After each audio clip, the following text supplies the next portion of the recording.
Pour ne rien manquer, abonnez-vous maintenant. Les vraies voix Sud Radio, 17h-20h, Philippe David, Cécile de Ménibus.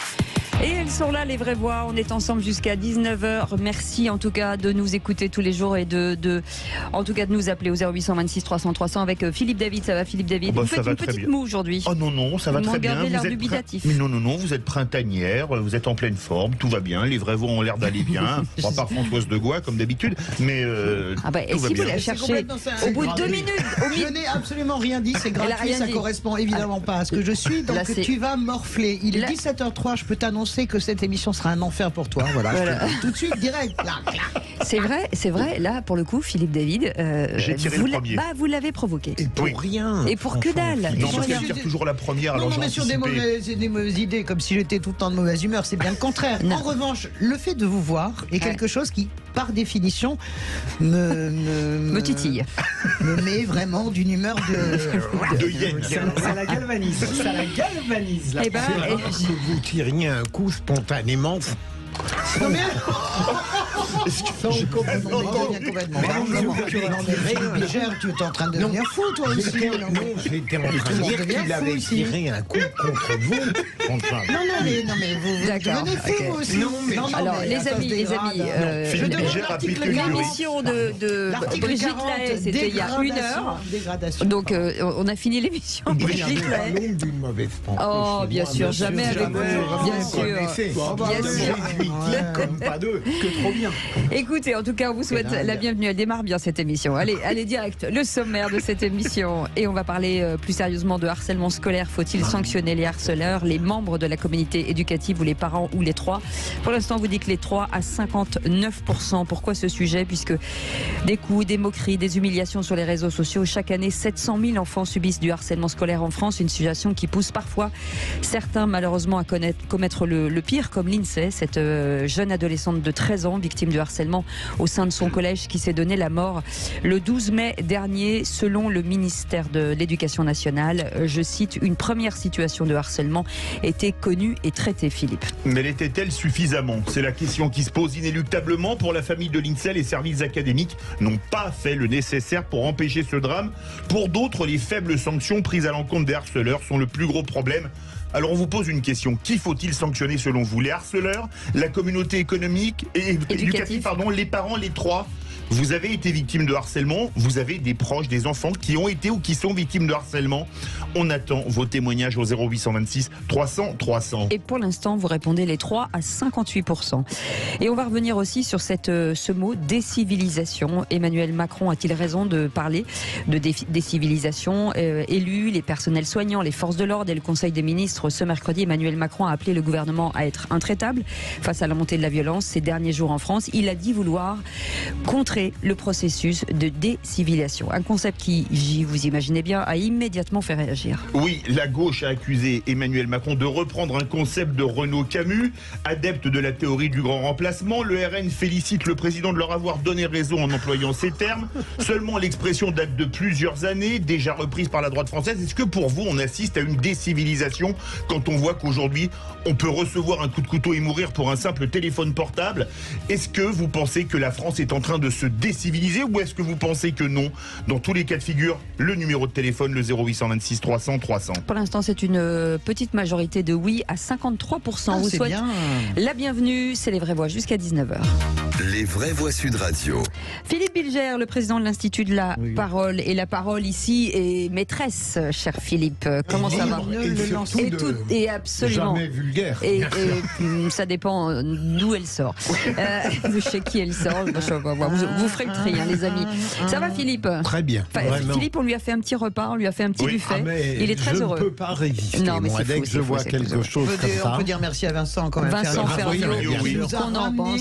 Je sais pas de quoi manger. Alors on peut grec vous dire qui ça, c'est Evie Evan et Mavromatis, et on a goûté avec Cécile, c'est absolument fabuleux. C'est délicieux, voilà, si vous voulez Je l'ai croisé tout à l'heure, je ne savais pas un qui restaurant nous offrirait grec, ça. Absolument, ils sont très gentils. Françoise de Gois qui a mis le nez dedans aussi, bien sûr. Évidemment, tu penses bien. Dans Romina pas dans le doigt dans la confiture, mais presque. Non, pas dans la chenoute non plus, directement si tu veux dans les... Bonsoir Françoise. Bonsoir. Bienvenue. Oui, merci d'avoir un mot gentil. Vous, ça vient de vous. C'est pas comme la hyène à gauche, le faux d'Herche en face de moi et le fourbe à ma gauche. Avec Françoise, on a au moins consensus sur la nourriture. C'est vrai, en tout cas. On a du consensus sur la justice aussi. Mais c'est pas plus. Où sont les... Ils sont là, Philippe, vous inquiétez pas. Sébastien, il me demande où sont les chocobos quand même. Non, mais que j'ai apporté hier. Oui, il faut un peu de sucré. Sébastien Ménard est avec nous, président de l'élan Béarnais, Paula Lacortèse, et qui est avec nous et entrepreneur. Paula Cortèze n'étant pas une actrice porno. Non, c'est ça. Bravo. Elle est en grande forme, Françoise. Ce qui est bien, c'est qu'on fait toujours les mêmes vannes, mais on rigole toujours autant. On dirait qu'elle aurait pu jouer dans Les Pétroleuses, Paula Cortèze. C'est ça. Mais on les aime parce qu'elles sont répétées. C'est ça.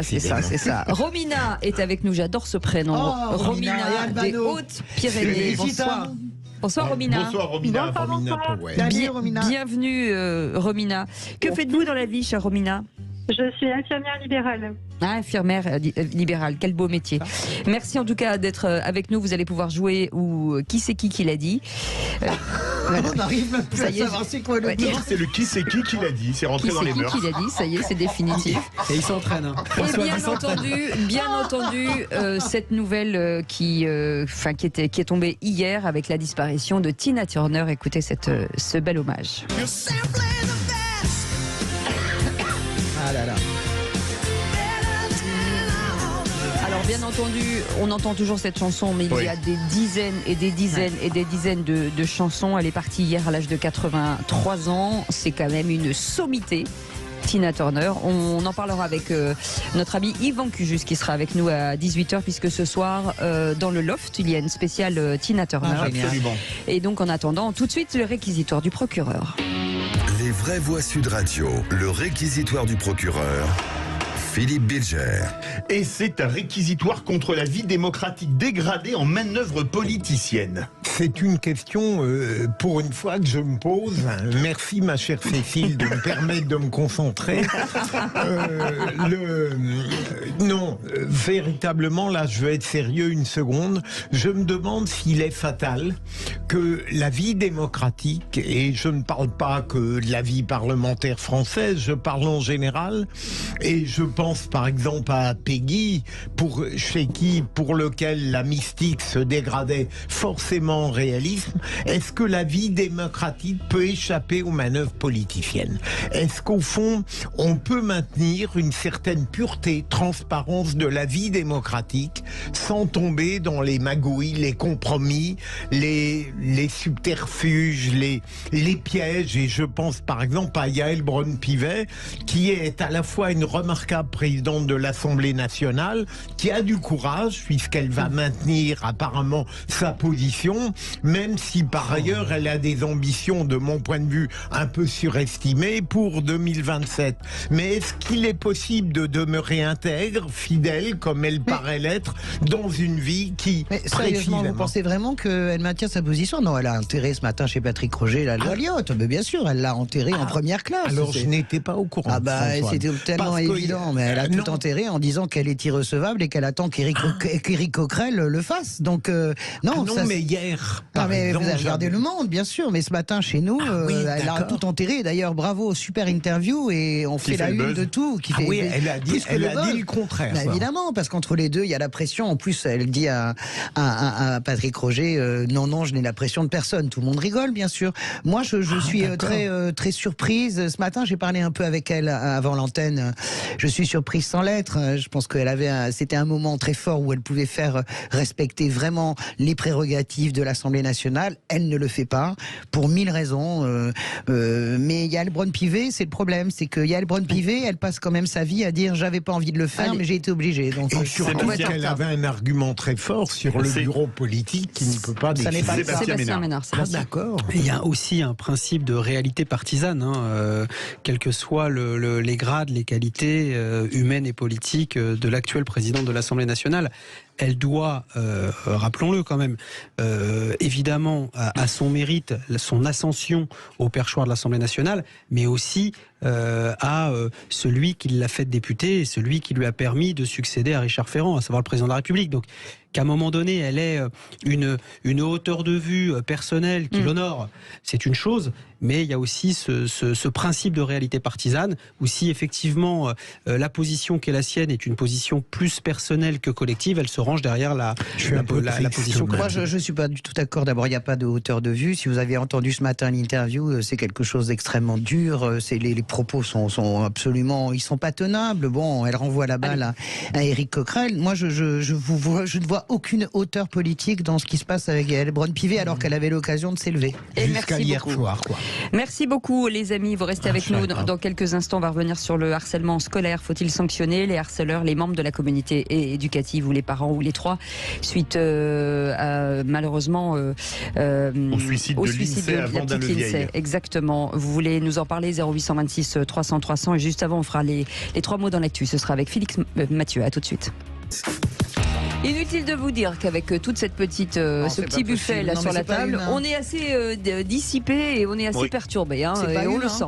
Avec Philippe Bilger aujourd'hui, avec Françoise Degois, avec Sébastien Ménard et avec Philippe David, on est ensemble jusqu'à 19h et on va vous parler du harcèlement scolaire dans quelques instants, un sujet très important avec la réaction d'une maman dont la petite malheureusement a aussi disparu dans des conditions terribles. Tout de suite, ces trois mots dans l'actu, c'est avec Félix Mathieu. Les vraies voix Sud Radio. Bonsoir Félix Mathieu. Bonsoir Félix. Et vos trois mots dans l'actu sont hommage, irrecevabilité et chanson. À contresens, à tombeau ouvert et sous stupéfiant, Emmanuel Macron dénonce les comportements qui tuent lors d'un hommage aux 3 jeunes policiers tués à Roubaix. Une passe d'armes en temps réel sur l'abrogation de la réforme des retraites. La présidente de l'Assemblée nationale réclame sur Sud Radio l'irrecevabilité du texte. Réponse immédiate sur Twitter du président insoumis de la Commission des Finances. Et puis la chanson endeuillée à double titre ce soir après la mort de Tina Turner hier. On apprenait tout à l'heure celle de Jean-Louis Murat. Les vraies voix Sud Radio. Capitaine Manon Rau, au nom de la République française, nous vous faisons chevalier de la Légion d'honneur. Le chef de l'État a déposé les insignes de la Légion d'honneur tout à l'heure sur les cercueils de Manon, Paul et Steven, jeunes policiers fauchés à 24 et 25 ans, tandis qu'ils conduisaient une jeune fille victime de violences vers l'hôpital dimanche à Roubaix. Devant la douleur de leur famille, devant la peine de leurs collègues, devant le deuil des Français, il faudrait que le silence suffise. Mais parler d'eux devient nécessaire pour rendre hommage à leur destin, dire respect et affection à ceux qui servent et protègent, et dénoncer les comportements irresponsables qui tuent. À contresens, à tombeau ouvert, un véhicule qu'ils ne pouvaient ni voir ni prévoir. Au volant, un chauffard alcoolisé sous l'emprise de stupéfiants. C'est la collision. Une collision dans laquelle le chauffeur responsable a également trouvé la mort. Notez que dans le coup de projecteur des vraies voix à 18h30, on va revenir sur ce terme de décivilisation employé hier par le chef de l'État en écho aux affaires de violence aussi à l'hôpital de Reims ou encore à la démission du maire de Saint-Brévin. Je trouve assez sain ce qui se passe avec l'opinion publique sur ces 3 policiers. Et en une seconde, je pense que quand même, quand on voit l'émotion dans l'opinion publique française sur la mort de ces 3 jeunes policiers, je me rends compte que la France n'est pas ce pays aussi fracturé et vérolé qu'on nous présente pour des raisons tout à fait politiciennes, plutôt à la droite et à l'extrême droite de l'échiquier. Je pense que les Français savent parfaitement séparer le bon grain de l'ivraie, aiment leur police républicaine, sont capables de dire quand elle va trop loin, quand il y a des problèmes dans les manifs, etc. Et moi, je trouve que cette émotion-là, par rapport à ces jeunes policiers, qui n'est pas feinte, qui est générale sur ces jeunes vies, eh bien, ça dit quelque chose de notre pays, ça dit quelque chose de beaucoup plus en meilleure santé qu'on veut bien nous le faire croire. Philippe Bilger, je n'ai pas le temps, je ne suis pas du tout d'accord avec Françoise là-dessus. Je pense que ça révèle de la part du pouvoir des tweets, des dommages, une ornementation verbale qui est grotesque quand on voit la recherche de ces expressions, alors qu'on a besoin d'une politique de fermeté pour ces transgressions-là. Et je pense que là, ce sont des succès d'année permanents. Je parlais pas de Macron, là. Moi, je trouve que son discours est pas mal. D'ailleurs, c'est bien qu'il ait rendu un hommage. Je parlais pas de ça. Je parlais de l'émotion nationale des gens. Je parle pas du tout du président. Oui, alors l'émotion nationale, je n'en sais rien. Vous savez, ça touche tout le monde. On va essayer, enfin je vais encore essayer encore une fois, mais c'est mon rôle de faire un peu la synthèse. Moi, je suis complètement d'accord avec Françoise sur l'émotion nationale, et tant mieux que tout le monde soit totalement consterné et enclin à la compassion, à la concorde, etc. Les Français aiment leurs policiers. Exactement, quand on perd 3 jeunes de 24 et 25 ans, enfin c'est quand même quelque chose de totalement terrible. En même temps, je souscris à ce que dit, non pas je dirais que la parole politique, elle est totalement grotesque, etc. C'est pas tant ça le sujet. Mais c'est vrai qu'en amont, il n'est pas normal qu'on ait des multirécidivistes, des espèces de tueurs ambulants, embarqués, à qui on délivre, je dirais, sciemment des permis de tuer. C'est des gamins, c'est des flics, c'est nos enfants, et ça, c'est particulièrement intolérable. Et on se dit, que fait pour le coup la justice face à tous ces tarés qui sont, je dirais, en libre service sur les routes de France. Vrai sujet. Deuxième mot, irrecevabilité. La pression monte à 2 semaines de la niche parlementaire du groupe Lyot sur l'abrogation de la réforme des retraites. Pour ne pas la soumettre au vote, la présidente de l'Assemblée nationale souhaite la déclarer irrecevable, contraire à la Constitution. Cette prérogative reviendrait au président de la Commission des finances de l'Assemblée nationale. Le problème pour la Macronie, c'est que le dit président de ladite commission, c'est Éric Coquerel, député de la France Insoumise.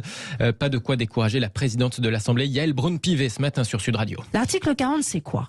C'est un article de la Constitution qui précise que les initiatives parlementaires ne peuvent pas créer de charges pour les dépenses publiques. Maintenant, il appartient au président de la Commission des finances, qui est saisi de cette question de l'article 40, de prononcer l'irrecevabilité. C'est sa mission. Je vais voir quelle va être sa décision et je regarderai sa décision pour voir et constater ce qu'il en est, si c'est une bonne décision ou pas. Mon rôle, c'est de faire respecter le droit et les institutions.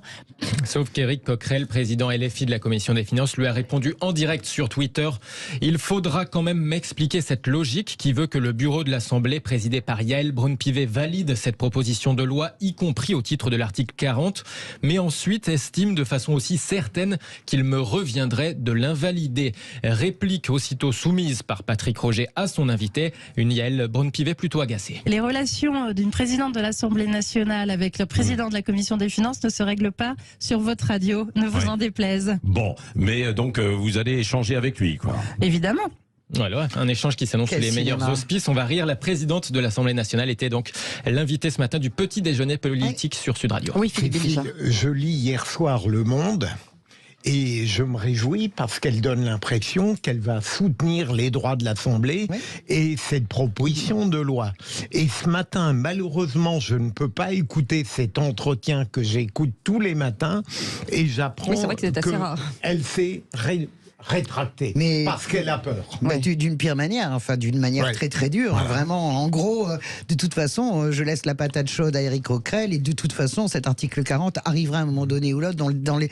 Donc c'est vraiment douloureux. Hein. Je pense que vraiment la majorité, et Yaël Braun-Pivet, j'en ai parlé un peu avec elle avant l'antenne, ne réalise pas qu'est-ce que ça va signifier encore comme signal symbolique de ne pas laisser le Parlement faire son travail. Il y a un usage, et Sébastien le sait parfaitement, quand vous avez travaillé dans les cabinets, il y a un usage dans la Ve République. L'usage est que toutes les propositions de loi, qu'elles émanent de l'opposition ou de la majorité, sont recevables. Voilà. Il n'y a pas d'article 40 et d'histoire du sac à main de ma grand-mère. Enfin, je veux dire, non. Oui, je comprends. Insupportable. Sébastien, tu réussis quand même à me faire rire. Mais t'es pas d'accord avec moi. Je suis tu as complètement raison. Jamais on l'invoque. À une nuance près. La majorité présidentielle n'a pas de majorité parlementaire. Donc de fait, les usages dont tu parles, qui ont pu vivre et survivre à un certain nombre de faits politiques importants, pour le coup, doivent je dis pas que c'est bien, pas bien, mais en tout cas, ça n'est pas vrai. Par exemple, quand Rocard n'avait pas la majorité absolue, les PPL, il n'y a jamais l'article 40 n'a été invoqué. Non, jamais ils l'ont invoqué. Jamais. Donc, écoutez, moi, je veux bien qu'on déterre tous les articles de la Constitution. À un moment donné, laisse faire le vote. Qu'est-ce que ça peut te fiche? Bien sûr, tu vas perdre symboliquement, mais qu'est-ce que tu vas gagner? Si cet article existe, c'est pour être utilisé à un moment donné. Oui, d'accord. C'est comme le 49.3. Ne me dites pas ça comme ça. Ici, il existe. C'est bien qu'à un moment donné, il faut qu'il puisse y avoir une sortie, une voie de sortie. Mais la voie de sortie. De fait, il n'était jamais utilisé. Il n'est jamais utilisé. Mais pour les propositions. Mais ok, d'accord, mais bien sûr, il existe. C'est pas ça le sujet. Le sujet, il existe. Bah si, en l'occurrence, c'est ça le sujet. Donc s'il existe. Discuter Non, mais ça va. Bien sûr qu'il existe. Évidemment, nous parlons du fait qu'il existe. Ce que dit François, c'est que la boîte, la boîte à outils constitutionnelle, qui s'inscrit dans un cadre légal parfait, n'est plus adaptée à notre époque. Voilà, et là où tu as raison, c'est qu'on peut tordre la Constitution jusqu'au bout, l'utiliser jusqu'à la fin, mais la réalité, c'est est-ce que politiquement tu as raison ou tort? Formellement tu as raison, politiquement tu as tort. Ah non, mais moi c'est pas un avis. Je suis factuel. Non, mais très peur à chaque fois. On termine avec ce troisième mot, chanson, le monde de la musique doublement endeuillé aujourd'hui. Jean-Louis Murat, inclassable rebelle du paysage musical dont les chansons ont marqué des générations de fans, s'est éteint à 71 ans. Les enfants forment une ronde, les monos sont jolis. Elle est l'issue est belle, tête blonde au terme de chaussée. Il s'éteint chez lui en Auvergne, sa région de cœur et d'origine. Christine and the Queens salue le poète. Benjamin Biolay s'affiche avec un cœur brisé sur Instagram. Nicolas Sirkis a sobrement tweeté la photo d'une bougie allumée dans le noir. On apprend ça tandis que hier, le monde entier apprenait la disparition d'une légende, Tina Turner. Disparition sur laquelle on va beaucoup revenir, notamment dans les vraies voix, et puis ensuite dans un loft musique spécial Tina Turner avec Yvan Cugius à partir de 20h sur Sud Radio. Merci beaucoup. Allez-y, vous reste 30 secondes. J'aimais beaucoup Jean-Louis Murat, presque autant le citoyen libre, décapant, dit parlant vrai en permanence que le fabuleux compositeur et le chanteur. Et merci Cécile et Philippe de m'avoir permis de maintenir tout à l'heure mon point de vue sur la fabuleuse Tina. Merci beaucoup. Vous restez avec nous dans un instant, le grand débat du jour, et on va revenir sur le harcèlement scolaire suite au suicide de cette adolescente de 13 ans. L'INSEE, on va en parler bien entendu avec nos vraies voix. Et puis Stéphanie, la maman d'une maman à qui il est arrivé la même chose, sera notre témoin du jour. Bienvenue, on vous souhaite la bienvenue, je viens de le dire, jusqu'à 19h. Tout de suite. Les vraies voix Sud Radio, 17h-20h, Philippe David, Cécile de Ménibus. On vous souhaite la bienvenue et les vraies voix jusqu'à 19h. Philippe Bilger est avec nous, Françoise Degois est avec nous, Sébastien Ménard, et vous appelle 0826 300 300 et Romina aussi. Romina, on est là, Romina et Albano. On est là, tout ça. En tout cas, tout de suite, c'est le grand débat du jour. Les vraies voix Sud Radio, le grand débat du jour. La lutte contre le harcèlement scolaire. On estime que chaque année, 700 000 enfants et adolescents en sont victimes. Les écoles ne font pas ce qu'il faut, ils n'écoutent pas ces enfants. Nous avons encore beaucoup de travail pour faire reculer les situations de harcèlement à l'échelle du pays. Une mesure de dernier recours contre le harcèlement scolaire. Objectif, transférer l'élève harceleur dans un autre établissement et non l'élève harcelé. En plus maintenant avec les réseaux sociaux, forcément c'est puissant S10. À notre époque, ça se cantonnait juste à la cour de l'école et puis c'était fini. Attention, on ne lutte pas contre le harcèlement en lançant un autre harcèlement, encore moins des appels au meurtre. Le harcèlement scolaire est un vrai souci dans les écoles et dans les collèges. Les coups, les moqueries, les insultes, les humiliations sur les réseaux sociaux. Donc chaque année, vous l'avez entendu, 700 000 enfants subissent donc ce harcèlement scolaire en France. Une situation qui pousse certains au pire, comme Litzel, cette petite adolescente de 13 ans, victime de harcèlement au sein de son collège, qui s'est donné la mort le 12 mai dernier. Selon le ministère de l'Éducation nationale, une première situation de harcèlement était connue et traitée visiblement, Philippe. Mais l'était-elle suffisamment? Pour la famille de l'INSEE, les services académiques n'ont pas fait le nécessaire pour empêcher ce drame. Pour Stéphanie Mistre, notre invitée, qui a elle aussi perdu sa fille Marie à cause de harcèlement scolaire, l'action des harceleurs est toujours minimisée, et c'est cela le gros problème. C'est notre question, c'est notre grand débat. Harcèlement scolaire, qui faut-il sanctionner? Les harceleurs, la communauté éducative, les parents, les trois. Vous avez été victime de harcèlement, vous avez un enfant qui est victime de harcèlement, appelez-nous pour témoigner au 0826 300 300. Et pour l'instant, vous incriminez les trois à 56%. Stéphanie Mistre est avec nous, bonsoir, merci d'être avec nous. Bonsoir, merci beaucoup de m'accueillir parmi vous, de me laisser la parole. Vous êtes maman de la petite Marie, cette adolescente de 15 ans qui avait mis fin à ses jours. Avant de revenir vers vous, Stéphanie, nous raconter votre histoire, on va faire un petit point avec nos vraies voix. Philippe Bilger, sur ce harcèlement, on en parle énormément, on a l'impression que les choses ne bougent pas en fait. Oui, alors, il y a de terribles tragédies, celles dont on va parler bien sûr, mais d'abord il faudrait être bien sûr de ne pas nommer harcèlement toutes les conduites un peu agressives à l'école. J'ai connu des moments quand j'étais au collège, on les aurait probablement qualifiés de harcèlement aujourd'hui, alors que je les ai assumés, subis et je n'en suis pas mort. Deuxième élément, la tendance, c'est lorsqu'il y a une tragédie comme ça, c'est d'aller évidemment toujours au plus haut pour les responsabilités. Évidemment, la responsabilité des harceleurs est indiscutable. Celle de la communauté éducative, j'ai tendance à considérer qu'elle l'est aussi, parce qu'en général, elle a tendance à détourner son regard de ce qui crève les yeux et l'esprit. Alors, pour les parents, je serais plus réservé. Certes, ils n'ont peut-être pas été attentifs à certains signes, mais est-ce qu'ils sont vraiment coupables de ne pas avoir compris la détresse où se trouvait leur enfant? Je n'en sais rien. Françoise Degois. Moi, j'ai la même point de vue. J'enlèverai, moi, la communauté éducative aussi. Je pense que je suis absolument d'accord. Quand on a une émotion si forte, on veut absolument aller de plus en plus loin et chercher de plus en plus de coupables et de responsables. Les premiers, d'abord, c'est les harceleurs. Après, je ne fais pas tout à fait un jugement aussi sévère que celui de Philippe, même s'il est nuancé sur cette communauté éducative qui fermerait les yeux. Moi, je crois que la communauté éducative, c'était peut-être vrai il y a quelques années, les ferme de moins en moins les yeux, et en tout cas essaie de garder les yeux ouverts. Donc je ne sanctionnerai pas la communauté éducative, pas plus que je ne sanctionnerai les parents. Honnêtement, que peut un parent, imaginez même la douleur d'un parent aussi. Alors il y a la douleur du parent dont l'enfant subit, mais imaginez un parent qui est l'enfant, qui est le parent d'un harceleur qui pousse un autre enfant. Mais tout ça est un enfer aussi dans la vie des familles, y compris pour celui qui est le harceleur. Moins bien sûr que quand votre enfant est mort. Mais moi, je ne suis pas vraiment l'idée de sanctionner les parents, mais c'est la porte ouverte à beaucoup de choses. Je suis toujours opposé à cela, y compris pour toutes les mesures des délinquants. On n'est pas responsable, même si on a le sentiment d'avoir tout fait. Si votre enfant tourne mal, quelle est votre responsabilité? Pas forcément la vôtre. Sébastien Ménard. Bon, là, on va pas être d'accord avec Françoise, parce que moi, je pense, à contrario, que quand on confie nos gamins à un établissement scolaire, quel qu'il soit, quel que soit le niveau, on le place sous la responsabilité de celles et ceux qui sont censés en assurer l'éducation et la protection.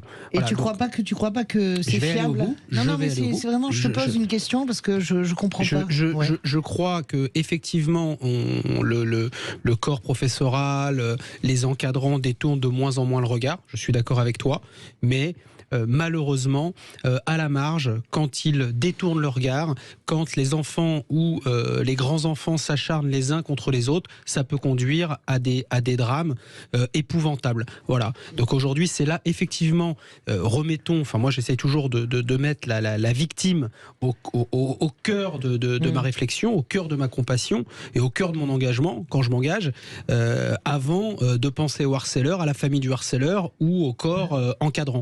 Voilà. Pensons à la victime, pensons aux parents de la victime et responsabilisons. Je vous trouve très modéré. Je trouve très modéré. C'est un sujet très grave. Cécile nous fait les gros yeux. Mais moi, non, mais ça m'intéresse parce que j'ai une philosophie sur les parents. Mais sur la communauté éducative, quand j'ai dit ça, mais parce que vous êtes très au fait, donc ça m'intéresse votre point de vue. Vous me faites les gros yeux parce que vous pensez, vous, que la communauté éducative ferme quand même encore les yeux. Je vais rebondir sur ce que dit Philippe en disant qu'il a été harcelé et qu'effectivement, il en est pas mort.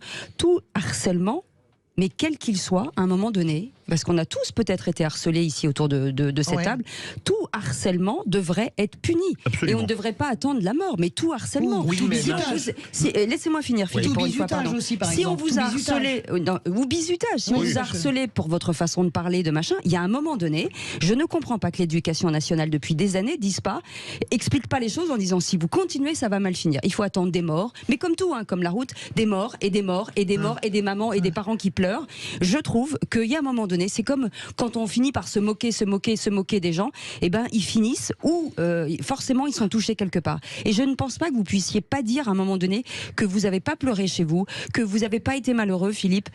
Si, mais ma chère Cécile, non, mais c'est intéressant, mais c'est pas la même époque. Il ne faut pas tout mêler. Je n'irai jamais soutenir que certaines attitudes sont positives, mais je pense qu'elles renforcent parfois la force de la personne. Et le véritable harcèlement, c'est un drame. C'est pas ça. Mais parce que vous avez la chance d'être quelqu'un de fort. Non, mais parce que je pense que tout n'est pas harcèlement. Moi, je comprends la nuance que fait Philippe. Cécile. Oui, Stéphanie, pardon. Allez-y, Stéphanie. Allez-y, Stéphanie. Pardon, excusez-moi, je vais intervenir parce que j'entends beaucoup de choses. Alors, dans un premier temps, me concernant, je pense que dans un premier temps, de parler des harceleurs et de les responsabiliser pour qu'ils prennent conscience de leur agissement. C'est très important parce que il faut quand même qu'il y ait des règles qui soient posées. Je veux dire, on vit avec une éducation, des règles.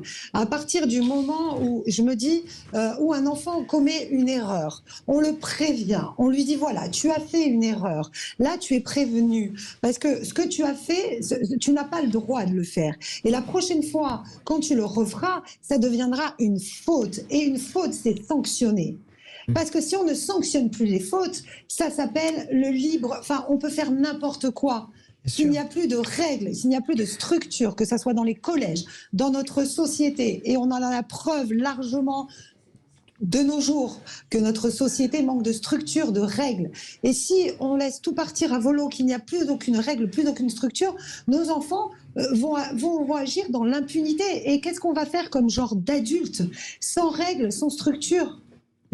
Voilà. Alors après, j'entends parler aussi des établissements scolaires. Voilà, on leur demande. Honnêtement, moi, pour Marie, on les a informés. Ils étaient au courant que Marie était harcelée. Elle avait une chute de ses résultats. Elle a été voir la directrice. Elle en a parlé. Tout le monde, en fait, on a l'impression qu'il faut désacraliser, ce n'est pas grave. Mais à part que quand même le harcèlement au quotidien, c'est quand même un mode de persécution qui est volontaire. Oui. On le fait pour détruire la personne. C'est-à-dire que moi, vous vous retrouvez, Marie, 15 ans, avec un caractère d'acier. C'est-à-dire qu'on entend, après les témoignages des amis de ma fille, au départ, elle répondait parce que Marie avait du caractère et qu'elle ne se laissait pas faire. Et à la fin, toutes ses amies, et elles l'ont dit dans le rapport, ne disaient plus rien. C'est comme s'ils avaient réussi à l'abattre, c'est-à-dire que c'est la définition du harcèlement, abattre psychologiquement une personne à force de la harceler. Et c'est l'effet de meute. Pardon. Et c'est l'effet de meute. Et c'est l'effet de meute, et c'est la pression aussi. C'est la pression qu'on met aux enfants et qui n'osent même plus parler derrière. Parce qu'une maman comme moi qui est réactive, en fait, je me suis rendu compte que ma fille, il y a plein de choses qu'elle ne m'a pas dites. Et pourquoi ? Parce qu'elle avait peur au final. Que je vienne et que j'amplifie le phénomène, en fait. Et je l'ai réalisé, là, cette année, je réalise que les enfants ont peur d'en parler parce qu'ils ont peur de ce phénomène d'amplification, parce que c'est déjà assez dur. Restez avec nous, Stéphanie, parce qu'il y a plein d'appels au standard. Allez-y, Françoise. Je voudrais préciser justement, parce que moi, bien sûr, vous avez 100% raison sur les harceleurs. Mon questionnement portait sur la communauté éducative. Du coup, j'ai pas bien compris si vous considérez qu'elle est trop laxiste, même encore aujourd'hui. Alors, il y a pas. Alors, je pense qu'il y a une faute de moyens. Et dans ce cadre-là, dans le cadre du harcèlement, je pense qu'on a vu tous ces enfants, depuis Marie, malheureusement, il y en a eu encore beaucoup. Et je regarde avec mon avocate et j'essaye de m'en occuper avec l'association Parange, qui est l'association. En fait, les structures scolaires ne prennent pas conscience assez rapidement des choses et laissent traîner. Et le schéma que l'on revoit toujours, c'est que pour Marie, ça a été la même chose, et c'était il y a 1 an. Marie a été renvoyé du collège et les harceleurs sont restés dans le collège. Ah oui, il y en a juste un qui a été viré l'année d'après parce qu'il a harcelé quelqu'un d'autre. Et du coup, enfin, comme il y avait eu Marie, ils ont été obligés, et nous parlons d'un lycée catholique, mariste. Restez avec nous, Stéphanie, avec Sébastien Ménari. Après, on va au standard parce que ça n'arrête pas de sonner. Oui. Il y a 3 ans, je vais vous faire une petite confession. Il y a 3 ans, mon fils Charles était en 4e. 4e, il a été harcelé. Ça a duré 1 mois et demi. La première chose que j'ai faite, c'est qu'effectivement, on a mis un petit mot sur on a un logiciel école directe, on va parler, etc., etc. Évidemment, j'ai pas eu de réponse. J'ai été directement porté plainte contre l'établissement et porté plainte contre le gamin qui harcelait. Bizarrement, le truc s'est réglé. Les parents ont été convoqués. Le proviseur nous a convoqués. On disait, mais qu'est-ce que vous faites ? Écoutez, on vous a écrit 2 fois. Voilà. Mon gamin est allé se plaindre à l'équivalent du CPE. Pareil, madame, dans un collège catholique francilien très connu. Et bizarrement, ça s'est réglé. Tout le monde a été convoqué. Et c'est pas mon gamin qui a été mis à pied, qui a été montré du doigt et qui a été exclu. Par contre, évidemment, là où je suis d'accord avec madame, c'est que mon fils me dissuadait évidemment de faire quoi que ce soit. Parce qu'il avait peur que ça s'amplifie, il avait peur d'être montré du doigt. Voilà. Donc moi, je conseille aux parents modestement d'agir de manière la plus virulente qui soit. Et le plus rapidement possible pour pas que l'enfant s'engouffre dans une espèce de spirale d'horreur et qu'il en arrive des choses comme il est arrivé à l'INSEE. C'est juste. Ça réagit, Stéphanie Ministre, beaucoup au 0826 300 300. Tout d'abord, notre vraie voix du jour, Romina des Hautes-Pyrénées. Romina, rebonsoir. Oui, rebonsoir. Vous êtes infirmière libérale, vous avez dû voir des enfants victimes de harcèlement. Oui, j'en ai connu, effectivement. Alors, c'est vrai que ce qu'on constate aussi, c'est que il y a, il faudrait que les parents arrivent à reprendre leur place dans ce qu'ils ont. Disons que ce sont les parents qui construisent affectivement, déjà, dans un premier temps, les enfants. Ensuite, effectivement, on les amène, on les achemine dans les établissements scolaires et ensuite, on leur demande à eux de faire attention à nos enfants.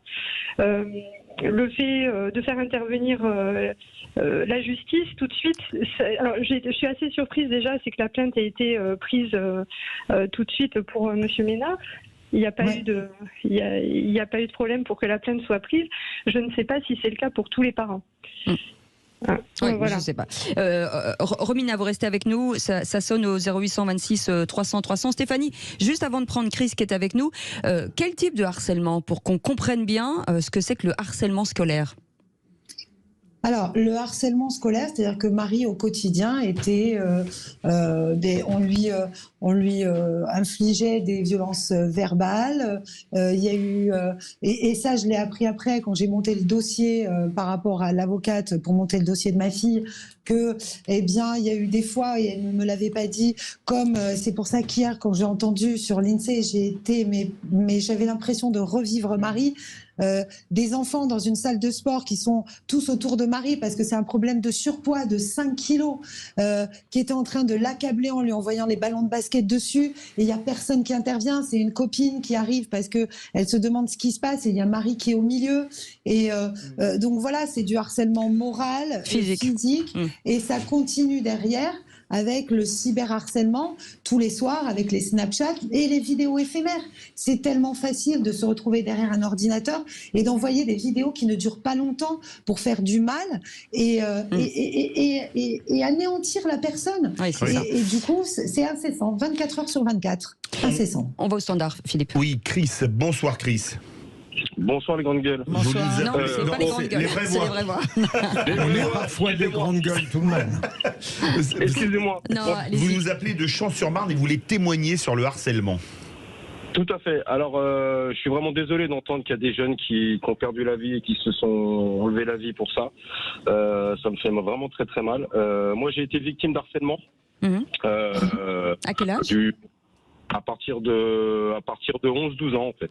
À partir de 11-12 ans, plutôt axé sur le racisme anti-blanc, clairement, dans les quartiers.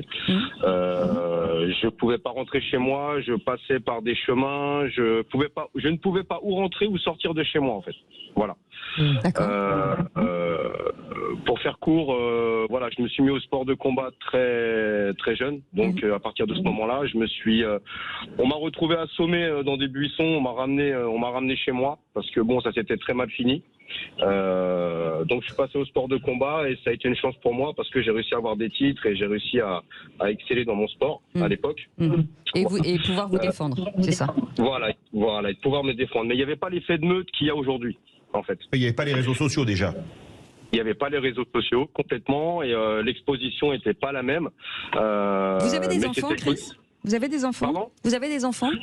Oui, j'ai 2 enfants de 19 et 21 ans. D'accord. Et vous leur avez enseigné à résister au harcèlement presque, ou de quelle manière ? Psychologiquement, physiquement ? Psychologiquement et physiquement, je les ai mis au sport de combat aussi très tôt, ce qui les a aidés, psychologiquement et physiquement aussi, parce qu'il y a eu des expériences où ils ont dû se défendre, forcément. Maintenant, moi, je voulais faire un petit parallèle. Moi, aujourd'hui, alors, sur la responsabilité des parents, le fait de responsabiliser les parents, je suis pour et je suis contre. Aujourd'hui, les parents, ils ont perdu beaucoup de droits sur leurs enfants. Les enfants ont des droits, les parents ont des droits. Appliquer une certaine autorité sur des enfants, même à partir de 14 ans, 15 ans, c'est très difficile aujourd'hui. Pour preuve, moi, aujourd'hui, mon fils qui a 19 ans, ça fait 1 an et demi qu'on ne se parle plus. Parce qu'il vivait chez moi, donc il a choisi de vivre chez moi, sa sœur vit chez sa mère. Problème de drogue, problème de revente, problème de chouf, problème de ci, de ça, je cautionnais pas. Je lui ai mis des limites qu'il n'a pas acceptées. On a été jusqu'au tribunal et je peux vous assurer que le tribunal, c'était une farce. C'était une farce, mais vraiment. Vraiment. Donc les enfants, les harceleurs, enfin, j'ai vécu un truc j'étais prêt à dire au juge, mais c'est une blague. Il était obligé de travailler ou d'avoir une école ou de quoi que ce soit. Il avait rien de tout ça. Il arrivait comme une petite fleur. Et la juge lui a juste demandé, oui, apparemment, tu as eu ton code de la route. Oui, tu as eu ton code de la route. Ok, super. Merci, au revoir. Chris, restez avec nous. On va revenir sur notre invité qui est avec nous, Stéphanie. Stéphanie, aujourd'hui, depuis 1 an, parce que j'imagine que votre combat, c'est celui-ci. Est-ce que vous avez un rapport avec les pouvoirs publics ? Est-ce que vous êtes aidé ? Est-ce que vous êtes soutenu ? Qu'est-ce qui s'est passé depuis 1 an ? Alors, ce qui s'est passé depuis 1 an, c'est qu'ils ont perdu le dossier de Marie. Mais non. Bah oui. Ils me l'ont clôturé. Je me suis portée partie civile. J'ai payé une certaine somme pour réouvrir le dossier de ma fille. Mon avocate, Laure Boutron, m'aide énormément. Je suis tombée sur une juge qui a réouvert le dossier de Marie, qui a bien voulu accepter de réouvrir son dossier. Et donc là, je suis toujours dans l'attente qu'on interroge les enfants contre qui j'ai porté plainte. Là, il ne se passera rien avant le mois de septembre. Et au mois de septembre, ça fera 2 ans. Et les enfants n'ont toujours pas été entendus. Ah d'accord. Et l'éducation nationale ne vous dit rien donc. Et l'éducation nationale ne fait rien non plus. J'ai porté plainte contre l'école, contre la direction, pour non-assistance, pour tout, puisque Marie avait été voir la directrice et avait fait part de ce qu'elle souhaitait. Et je n'ai eu aucun retour. Nous n'avons absolument aucun retour de tout ça. Pour l'instant, nous sommes toujours dans l'attente de la justice. Et il ne se passe rien. Vous avez vu le silence qui suit dans l'impunité. Vous entendez le silence qui suit librement. Ouais, le silence qui suit votre témoignage, on est sidéré. Et messieurs, dames, je voulais vous dire, par rapport à ce qu'a dit ce monsieur, je suis consciente que les parents, mais peut-être, en fait, je me suis posé beaucoup de questions. Mais en fait, par exemple, moi, je suis nulle en informatique, en réseaux sociaux, tout ça. Oui. Et en fait, si vous voulez, on nous a donné un outil qui ne date pas de 10 ans. Et en fait, il n'y a pas tout le monde qui est connecté. Et nos enfants, ils sont pros de la connexion de divers boîtiers, de tout ça. Et ils gèrent beaucoup mieux que nous, tout ça. Donc en fait, il faudrait peut-être plus donner des outils à des parents pour contrôler tout ça. C'est ça, c'est vrai, vous avez raison. Et comme il dit ce monsieur aussi, Stéphanie. moi, Marie, j'avais mis un contrôle parental, elle me l'a enlevé à 16 ans. Mais comment remettre un contrôle parental à 16 ans à une jeune fille ? C'est vrai. Et à ce moment-là, elle était en pension. Et donc, du coup, c'est le moment où peut-être j'aurais dû insister, mais c'est compliqué. Merci Stéphanie, merci beaucoup. Mais vous savez, on reste en contact, chère Stéphanie. On est très en retard, très en retard. On a pris beaucoup plus de temps, mais c'était un sujet vraiment très important. Merci en tout cas à votre témoignage. Merci à tous ceux qui ont témoigné ce soir. Il y avait énormément d'appels au standard. On n'a pas pu tous vous prendre. Merci beaucoup, vous restez avec nous. On va se détendre dans quelques instants. À tout de suite. Les vraies voix Sud Radio, 17h-20h, Philippe David, Cécile de Ménibus. Les amis, on est ravis de vous retrouver. On a pris un petit peu de temps, on a un petit peu de retard, mais le sujet était important et il méritait en tout cas de donner la parole à tous ses parents, bien entendu. Et tout de suite, le quiz de l'actu. Les vraies voix Sud Radio, le quiz de l'actu. Allez, on y va tout de suite avec Romina. Romina, on choisit qui? Philippe Bilger, on choisit Françoise Degois ou on choisit Sébastien Ménard? Je vais faire une équipe mixte, donc je choisis Françoise. Ah, Françoise. Vous voulez me battre, c'est ça?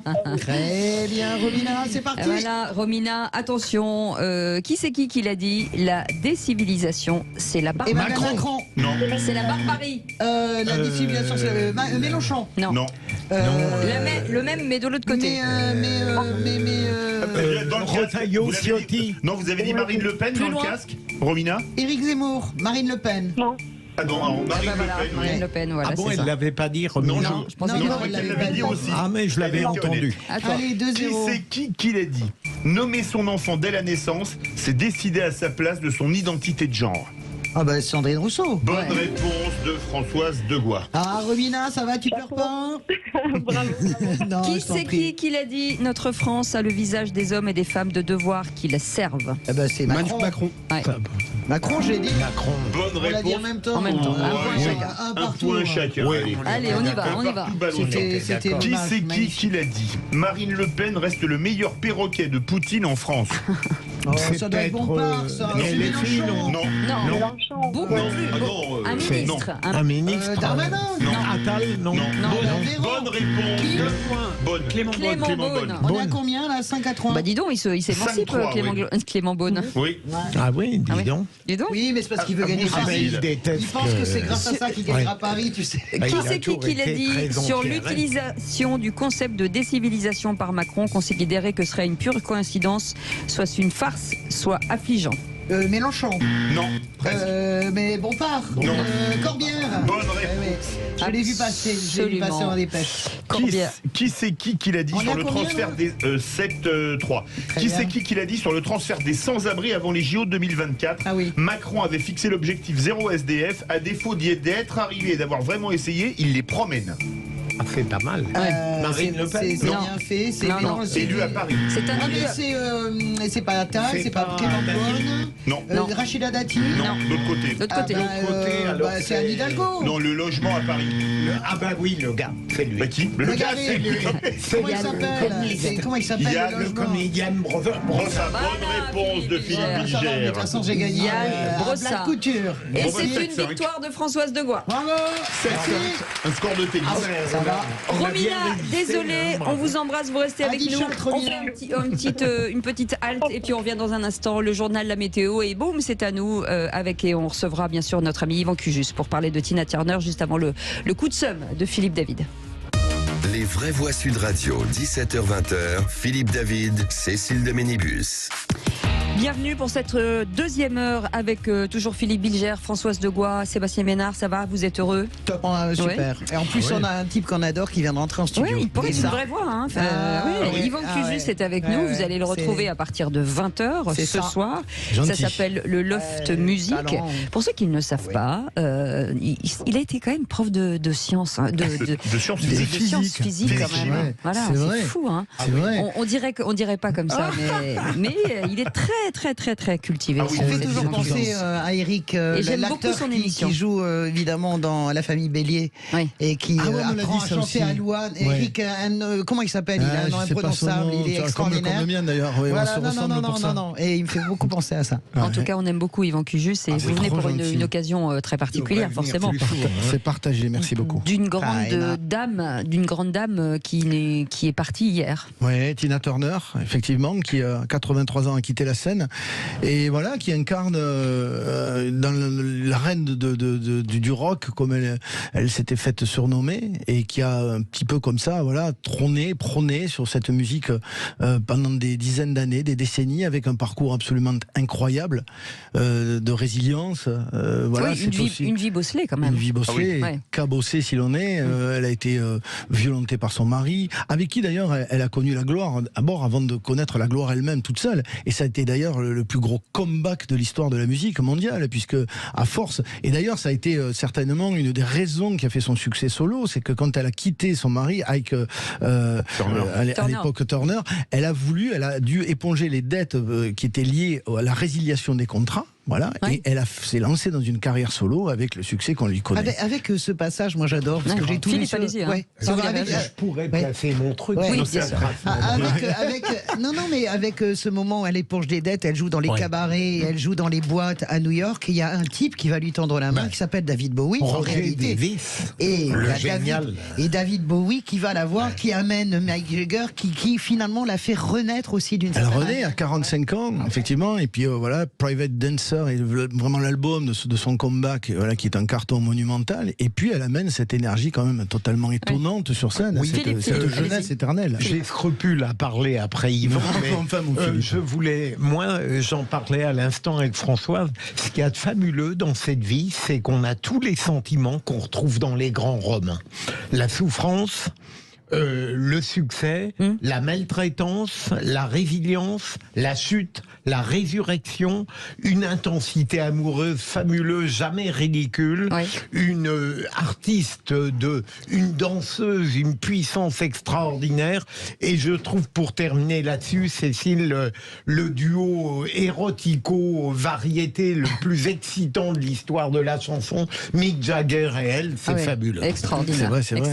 Puis c'est l'histoire de l'émancipation d'une femme afro-américaine, voilà, qui est la première à faire la couverture du magazine Rolling Stone, qui est la première femme noire et chanteuse à faire ça.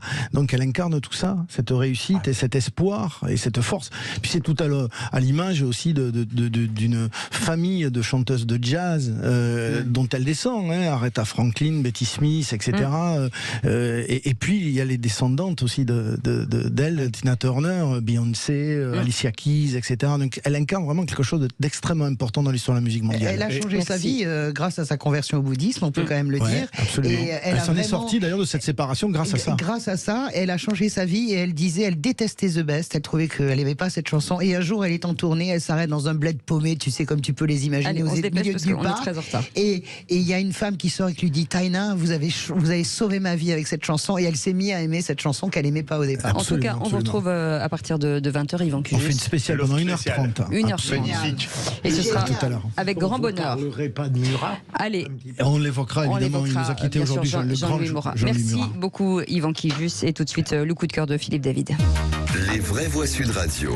Et c'est un coup de cœur pour une révolution technologique. Bravo à des chercheurs suisses et français qui ont permis à un homme devenu tétraplégique suite à un accident de vélo il y a 10 ans de remarcher. Après avoir réussi à faire remarcher des patients paraplégiques à l'aide de simulations électriques de la moelle épinière activée à l'aide de télécommande, une nouvelle étape a été franchie grâce à une interface cerveau-machine permettant de transformer des pensées en actions concrètes. En clair, on a créé un pont numérique sans fil entre le cerveau et la moelle épinière qui permet de transmettre les intentions de mouvements décodés à partir des enregistrements du cerveau. C'est fabuleux, pour ensuite les convertir en stimulation électrique activant les muscles des jambes, ce qui a permis à Gertian de remarcher et même de monter des marches. Alors je voulais dire bravo aux équipes de Jocelyne Bloch et Grégoire Courtine de l'Université de Lausanne, l'École Polytechnique Fédérale de Lausanne, le Centre Hospitalier Universitaire Vaudois, le Centre de Recherche Suisse Neurostor et le Centre de Recherche Français Clinatech à Grenoble. Une magnifique réussite qui représente un espoir pour des centaines de milliers de personnes. Bravo à vous. J'ai envie de pleurer. C'est vrai. Philippe, vous êtes très doué en sciences. Comment est-il possible que la simple force de la pensée ait pu entraîner ça? Alors, c'est pas expliqué dans le détail, mais mon niveau scientifique n'est pas assez bon parce que c'est tellement fou à la pensée, faire motiver, faire un pont numérique entre la pensée et les muscles. Des impulsions électriques. Mais moi, je trouve que c'est une très bonne nouvelle. Je vais pouvoir utiliser mon cerveau. C'est génial. Allez, restez avec nous. Tout de suite, le top clic de Félix Mathieu. Les vraies voix Sud Radio, c'est le top clic. C'est le principal adversaire, Félix Mathieu, de Donald Trump au sein du Parti républicain. La déclaration de candidature de Ron DeSantis a viré au fiasco. Mais oui, il faut dire que le gouverneur de Floride avait pris des risques avec une façon assez atypique de se lancer dans la course aux primaires républicaines en vue de la présidentielle. Il était censé s'entretenir en direct et en audio sur Twitter avec le patron du réseau social Elon Musk, sauf que visiblement les serveurs ont surchauffé. welcome Governor DeSantis for this historic. Dans un premier temps, on entend Elon Musk accueillir tout le monde et saluer le gouverneur DeSantis pour ce je sais pas quoi historique. Je sais pas quoi, car le son s'est coupé juste après le mot historique, comme on entend un pauvre salarié de Twitter l'expliquer piteusement à son big boss. Just trying to get it going because there's so many people. On essaye de démarrer, il y a tellement de gens, dit-il, provoquant cette réponse agacée du milliardaire propriétaire du réseau social. C'est embêtant qu'on n'ait pas anticipé tout ça, grince le propriétaire de Twitter. Bah oui, on est en direct. Il va morfler. C'était la déclaration de candidature, un serveur qui crache, qui ne parvient pas à faire face aux centaines de milliers de connexions.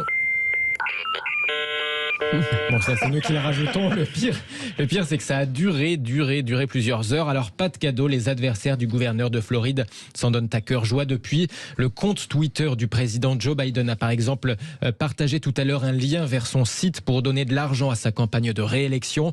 Et Joe Biden de préciser taquin, ce lien fonctionne. Bon, pas de quoi.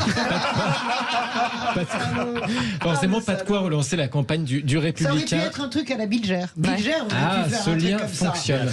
Mais moi, j'aurais réparé ou j'aurais appelé Micha, moi. Micha, qui est notre chef technicien qu'on embrasse, bien entendu. Aux États-Unis, c'est Maïcha. Merci beaucoup. Allez, vous restez avec nous dans un instant. On reviendra sur le tour de table de l'actu des vraies voix et on est ravis de vous retrouver comme tous les jours jusqu'à 19h. Les vraies voix Sud Radio, 17h-20h, Philippe David, Cécile de Ménibus. Et autour de cette magic table, comme on dit, Philippe Bilger est avec nous, Françoise Degois est avec nous et Sébastien Ménard aussi. Il y en a un de trop, on est d'accord. Il y en a plusieurs de trop. Hein.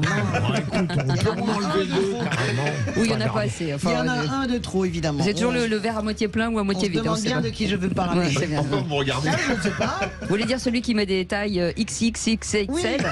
Oui, celui qui dit arrêtez de tirer sur la tige en parlant des micros. Voilà, c'est ça, non, mais bon, vous faites des blagues. Allez, vous êtes vaseux. Bienvenue à tous, 0826 300 300. Vous réagissez quand vous voulez. Tout de suite le tour de table de l'actu des vraies voix.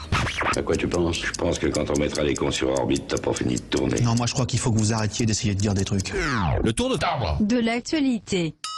Et Philippe Bilger voulait faire un hommage personnel à cette formidable étoile Tina Turner. On va gagner du temps parce que j'ai dit tout à l'heure ce que j'allais répéter et c'est vrai que j'ai toujours été fasciné par cette artiste dans la mesure où elle représente dans la quintessence tout ce qu'une vie exaltante, douloureuse, tragique parfois, volontariste, admirablement artiste peut susciter. Et donc, je voulais ajouter cela, ma chère Cécile. Ben, vous faites bien. Et vraiment, il y a une émotion sincère d'un grand nombre de personnalités artistiques et je dirais de tous ceux qui ont aimé cette vie profonde. C'est toujours le problème des artistes aujourd'hui, c'est la peur de s'éteindre aux yeux des autres. Et je pense que Tina Turner, c'est l'inverse. Elle ne s'éteindra jamais. Oui, moi je l'ai vue 2 fois en concert. Alors quand j'étais très jeune et plus tard, quand elle était beaucoup plus âgée, voilà, la force vitale incarnée, la joie de vivre.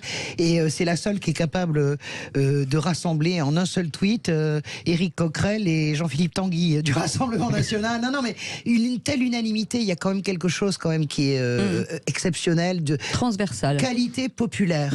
Et puis les stades qu'elle a remplis. Rio et Mariana. C'est bien de dire ça au moment où Sébastien Ménard va parler des stades remplis, ça l'intéresse. C'est violent ça. Mais lui, on va faire comme si c'était le cas.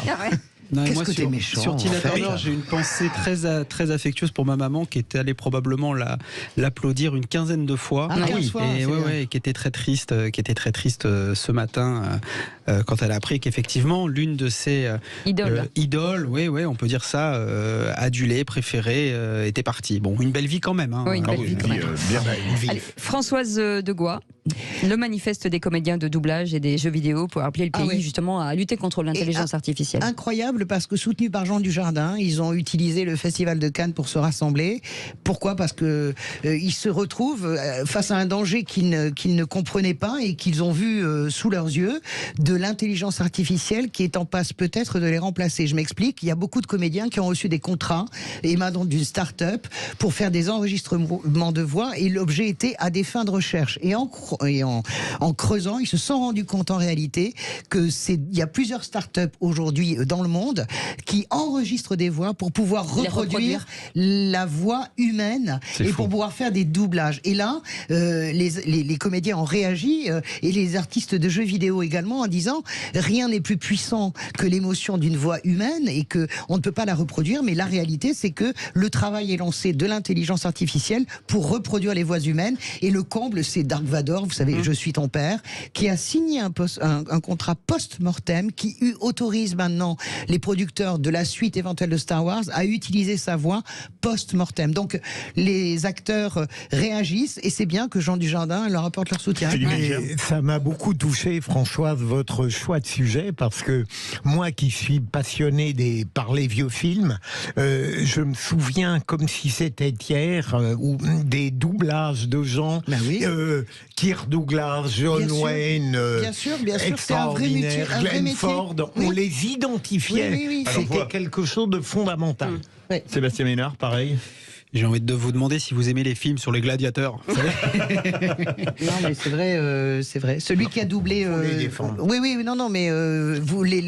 La doublure française, par exemple, devient véritablement rentre dans l'imaginaire des gens. Non, c'est tout un art. Ce qui est important à dire, c'est que la voix est un outil de travail pour plein de gens, en fait. Bien sûr, mais dans Le Seigneur des Anneaux, le héros a été doublé par un comédien que je connais très bien, qui s'est même pas rendu compte qu'à un moment donné, Aragorn, les enfants les copains de ses enfants ont dit. Mais c'est toi, Aragorn, tu as bercé notre vie, alors que lui pensait qu'il faisait un sous-métier, en fait. Il a dit, mais non, je suis rentré dans l'imaginaire des gens. Et vous parliez du père, le tour de table de Sébastien Ménard, c'est Papa est de retour, mais pas que pour faire du doublage. Exactement, Papa est de retour. Aujourd'hui, moi, je vais vous parler du retour de la figure paternelle, la vraie.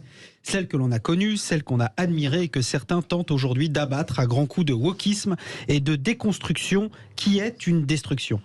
Alors que les nouveaux gourous de la bien-pensance ont essayé de le décrédibiliser, de la rendre obsolète et d'en faire une relique réactionnaire, la figure paternelle charismatique et tutélaire revient en force, et ce, grâce au cinéma. En effet, on a tous essayé de tuer le père, mais le papa revient grâce à un ambassadeur aimé de tous, un acteur américano-chilien, je le nomme Pedro Pascal, le daddy cool d'Internet qui fait fureur, vous irez vérifier sur Internet, qui fait fureur, un peu malgré lui, à coups de gifs et de mèmes. Carrure solide, moustache fournie et figure bonhomme, ouvert et sensible même aux questions LGBTQ+, l'acteur incarne... L'acteur incarne tout ce que l'on aime dans l'image de nos pères, assurés et rassurés. On le trouve dans des rôles importants de Game of Thrones, d'une licence qui s'appelle The Mandalorian que les amateurs de Star Wars peuvent connaître, et plus récemment The Last of Us, une figure paternelle protectrice, tendre et attachante, quoique réservée et taciturne. Cela rappelle l'ambivalence touchante et maladroite qui faisait le charme paternel d'antan, avant que celui-ci ne soit l'objet des foudres des féminazis et autres fanatiques de la destruction. Quand même. Et oui, je le dis. À croire qu'il faudrait... Où ça mène la peur de la castration quand même. C'est n'importe quoi. Surtout à côté de Françoise Degois, bien sûr. À croire qu'il faudrait aujourd'hui perdre toute masculinité et toute fierté paternelle et élever nos petits sans repère, sans direction. Eh bien non, la figure paternelle protectrice et les papas farouchement aimants plaît toujours, et cette figure est de retour. Bien sûr, mais tu sais que la figure paternelle aimante, elle n'est pas obligée d'avoir une moustache, de parler avec des cris de gutturaux et de foutre des torgnoles à tout le monde. Hein. J'ai pas dit que je mettais des torgnoles à qui que ce soit. T'es quand même au courant qu'il y a des pères qui sont juste extraordinaires et qui pratiquent l'art de gouverner sans jamais donner un seul ordre. Mais j'aime bien l'idée, moi, de ne pas être déconstruit, si tu vois ce que je veux dire. Mais j'ai pas le sentiment que le papa l'est. Non, je crois pas du tout, c'est bizarre. Alors peut-être que vous avez cette impression parce que l'homme lui-même porte sur lui un regard de plus en plus inquiet. Et donc, dans l'homme, il y a le père, mais sinon, le papa, me semble-t-il, tient le choc. Françoise a quand même des amies un peu inquiétantes. Ah bon, qui ça ?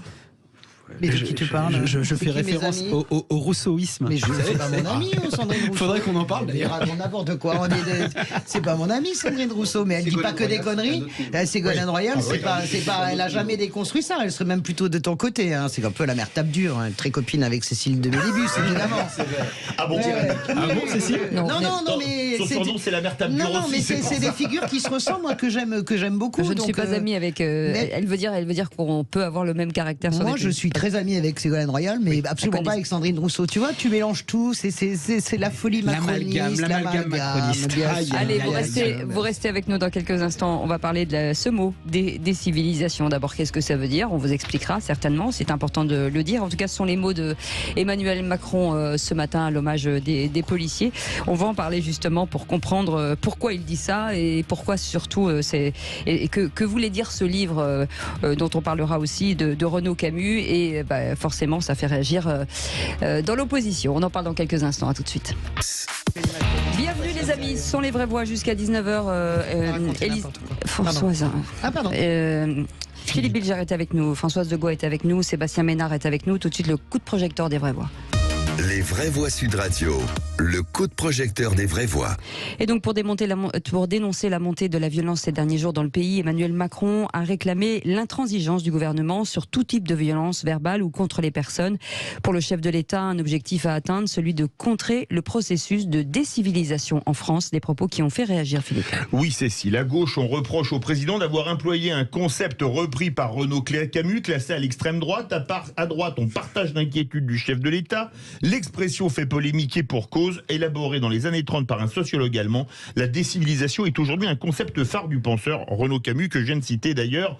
Alors, qu'est-ce que vous en pensez? Est-ce que pour vous, toutes les violences gratuites qu'on a, où on peut se faire tuer pour un téléphone portable, c'est la décivilisation? Est-ce que pour vous, le fait qu'il n'y ait plus de respect, qu'il n'y ait plus de respect pour les adultes, par exemple, on parlait ou pour l'être humain, on parlait du harcèlement tout à l'heure, c'est une partie de la décivilisation? Ou est-ce que pour vous, la décivilisation, c'est un fantasme? Vous pensez que Macron a raison? Vous pensez qu'il a tort? Un seul numéro, le 0826 300 300. Sur la question, Emmanuel Macron a-t-il raison de parler de décivilisation? Vous dites non à 62%. Ça a bien bougé, parce que tout à l'heure, c'était plutôt très équilibré. Eduardo Rion-Sidépel est avec nous, ancien député, porte-parole de Territoire de Progrès et maître de conférences à Sciences Po, est avec nous. Bonsoir. Bonsoir. Merci d'être avec nous. On va faire un tour de table et je vous demanderai, si vous permettez, qu'on comprenne ce que veut dire réellement le mot décivilisation. Philippe Bilger. Alors Cécile, là, le sujet est relativement important et je crains d'être un peu plus long que d'habitude. Non, allez-y. Si la civilisation, c'est la tranquillité, la courtoisie, le langage à la place de la violence, un certain nombre de règles urbaines courtoises, si c'est une manière de vivre ensemble sur un mode pacifique, bien sûr, on est dans un état de décivilisation. Alors je ne le dirai pas pour chaque infraction prise isolément, mais il est évident que je peux approuver le président de la République s'il estime qu'on est dans un mouvement de décivilisation. Deuxième élément, ce qui me gêne dans ses propos, et je rejoins là cette aptitude ou cette proportion répressive que j'ai, il ajoute qu'il faut être intraitable. Et on sait qu'il a toujours été incapable de l'être et que surtout il cultive tout le temps le 2 poids 2 mesures. Et dernier élément, et j'ai fini Cécile, c'est le fait qu'il faut arrêter tout de même avec cette obsession à chaque fois qu'on utilise un mot du vocabulaire, là en l'occurrence c'est décivilisation, demain ce sera remplacement, même si l'extrême gauche utilisait le même, on viendrait dire ils sont en train de copier Renaud Camus ou que sais-je. On a le droit dans l'immense vivier du vocabulaire français de choisir les mots qu'on a envie d'utiliser. Ça ne veut pas dire qu'on est dans la lignée intellectuelle délétère de tel ou tel penseur. Ça devient extravagant.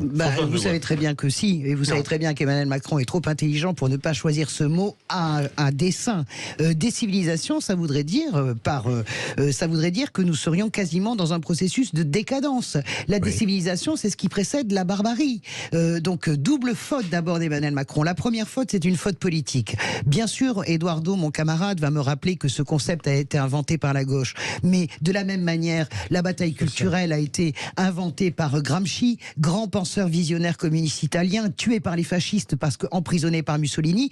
Et l'extrême droite s'en est emparée de la bataille culturelle. Et l'extrême droite, bien sûr, s'est emparée de la décivilisation.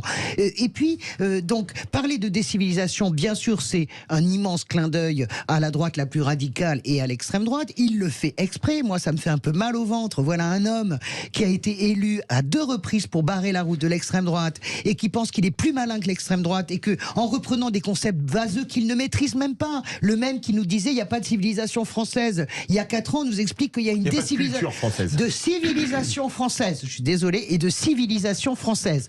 Donc, ça, c'est le troisième. Oui, le troisième point, ça me fait un peu mal et rigoler de voir ce président qui est en fonction depuis 6 ans nous expliquer oh là là, c'est terrible ce qui se passe en France. Oui, et qui est-ce qui dirige la France depuis 6 ans? Voilà. Sébastien Ménard. Alors, je ne suis évidemment pas d'accord du tout avec Françoise.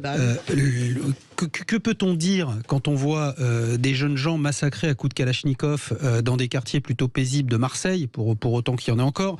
Que doit-on dire quand on a 3 fonctionnaires de police qui sont massacrés dans leur voiture? Dans un accident de voiture, on les rappelle. Non, mais soyons, on remet quand même les choses à leur place, Sébastien. Donc on peut pas les mots, effectivement, ont leur importance. Comme Philippe, je pense qu'on ne peut pas aujourd'hui ramener, je dirais, le champ lexical qui consisterait à dire que notre société s'en sauvage, que la barbarie, finalement, on est susceptible de la rencontrer j'ai pas envie de dire à tous les coins de rue. Bon, enfin, il y a des gens plus ou moins privilégiés, d'autres beaucoup moins.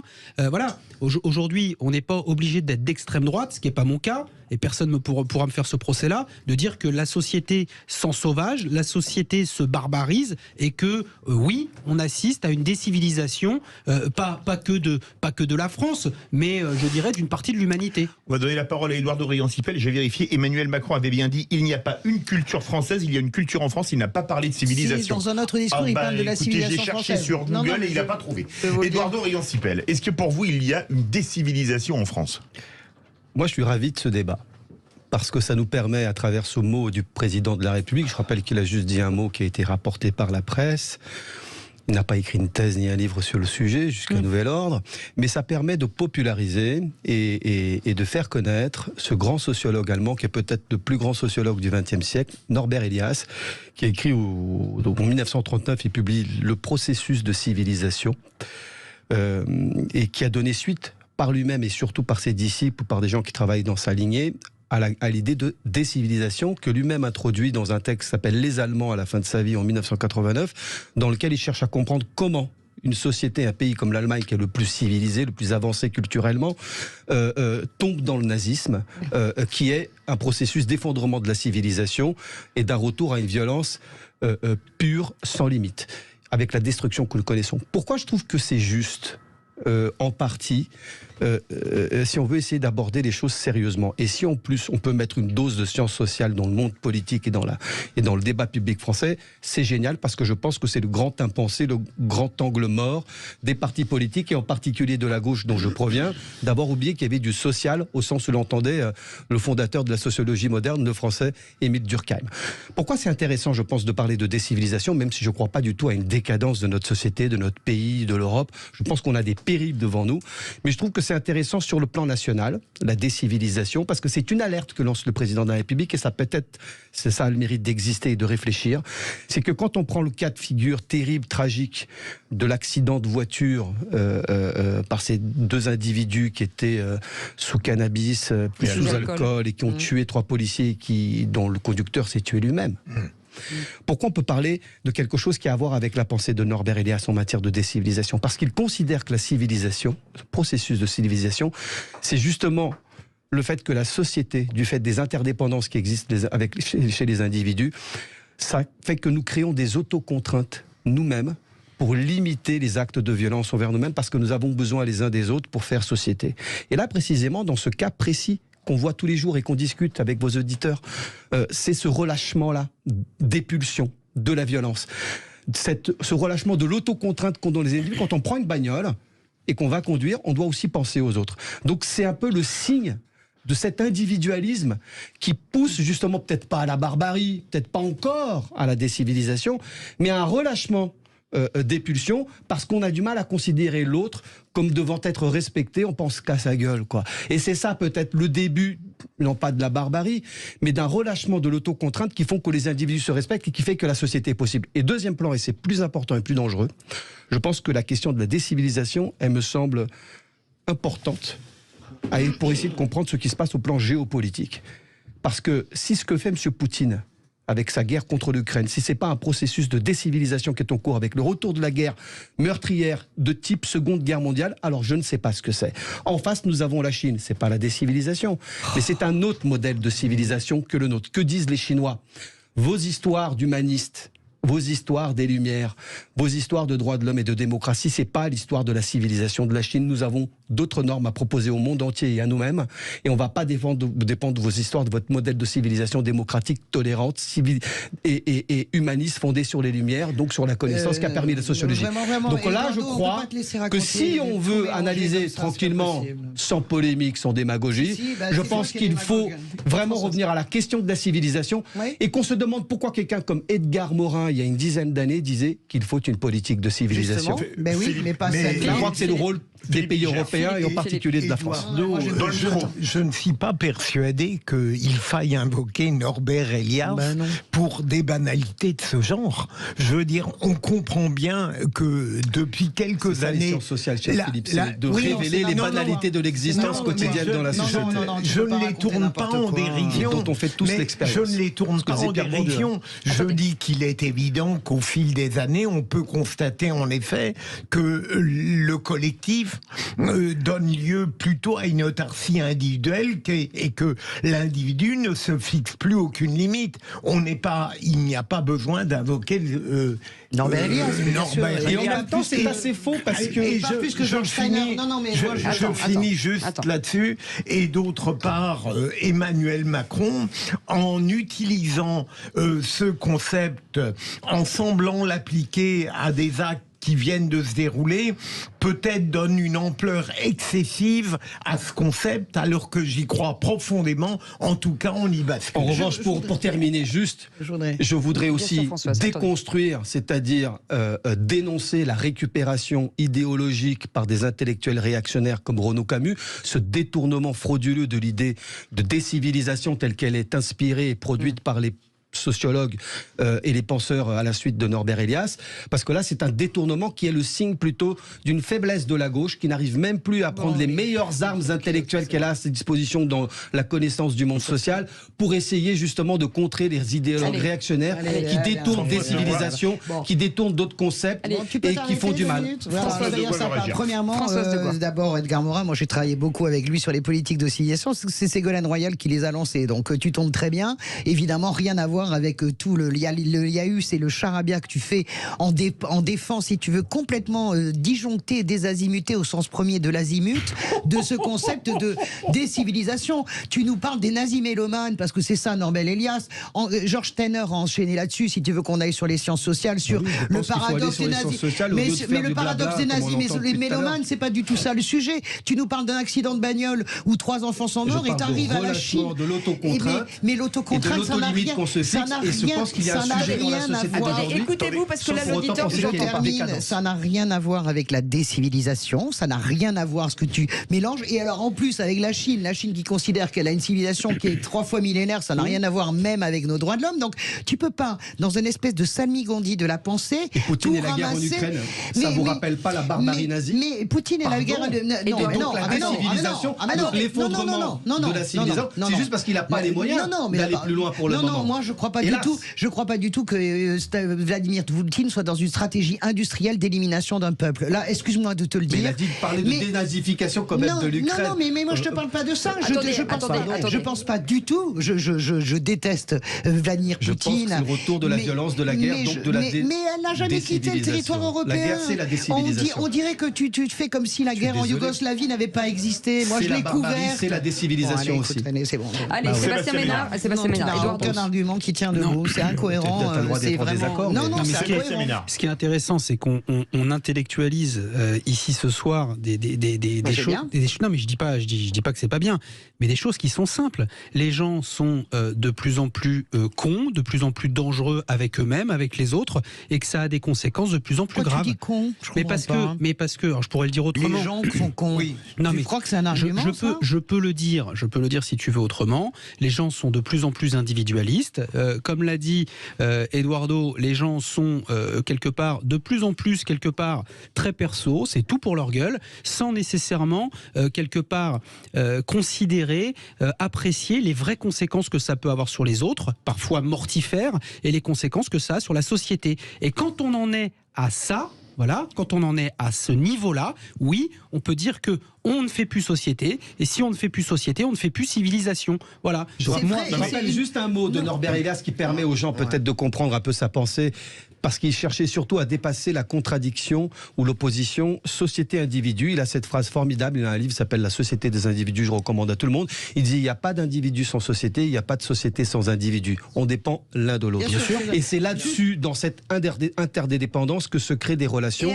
Donc une diminution de la violence dans le cours de l'histoire. Et je crois que, je suis désolé, à la fois je pense qu'il n'y a pas de décadence générale de notre société, mais il y a des risques devant nous. L'individualisme, la société de consommation à tout va, cette négation de l'autre, que c'est pas bon. Je vais répondre à Sébastien juste en une minute. Sébastien, pour dire on devient de plus en plus con. Donc d'abord c'est pas un argument, et puis les choses disent le contraire. Regarde par exemple la capacité de générosité d'une société comme la société française, même la société italienne, pour dire profondément raciste, qui est capable d'aider à un moment donné les Ukrainiens, d'accueillir 150 000 personnes, qui est capable de se retrouver. Moi, je pense que le tableau que vous dressez de la société, volontairement, politiquement, est un tableau qui n'a rien à voir avec la réalité. Vous me permettez de faire une remarque pour revenir sur Sébastien Ménard. Moi, quand je vois que le week-end dernier, vous avez 3 personnes qui meurent sous des rafales de Kalachnikov à la sortie d'une boîte de nuit à Marseille, un gamin brillant, dentiste, qui se fait tuer à coups de couteau par 10 personnes, un débile sous cannabis et sous alcool qui tue 3 flics. Et quand je vois la vie, on tuait pas. L'an dernier, il y a eu 22 morts à Marseille. On est déjà à plus. Donc il y a quand même une décivilisation de la France. Oui, Philippe. Non, alors je suis d'accord avec vous. Il y a un accès de violence nouveau lié à des crimes, aux crimes organisés et à des règlements de compte entre clans. Mais c'est pas nouveau à Marseille. La French Connection, ça existait. Là, c'est une nouvelle phase, une nouvelle idée, de nouvelle génération, peut-être plus violente, qui arrive plus tôt. C'est tout à fait vrai. Il y a un sujet. En revanche, il y a un truc paradoxal. Il y a quelque chose de paradoxal. Si vous me permettez un chiffre, on parle de sciences sociales, je vais vous donner des statistiques. Arrêtez de parler tous en même temps. La sécurité routière, puisqu'on parle de cet accident horrible qui nous a tous choqués et qui est absurde, qui a tué 3 policiers et le conducteur lui-même sous stupéfiants et alcool. Mais les chiffres de la sécurité routière au cours de ces dernières années, ils ont diminué. Quand j'avais 20 ans, c'était 10 000 morts sur la route par an. Aujourd'hui, c'est 3 000. Et il y a 40 ans, c'était 18 000 morts. Grâce à Jacques Chirac et à l'action continue qui a été menée, on a civilisé quand même les comportements sur la route. Il faut le dire. Ça n'a rien à voir.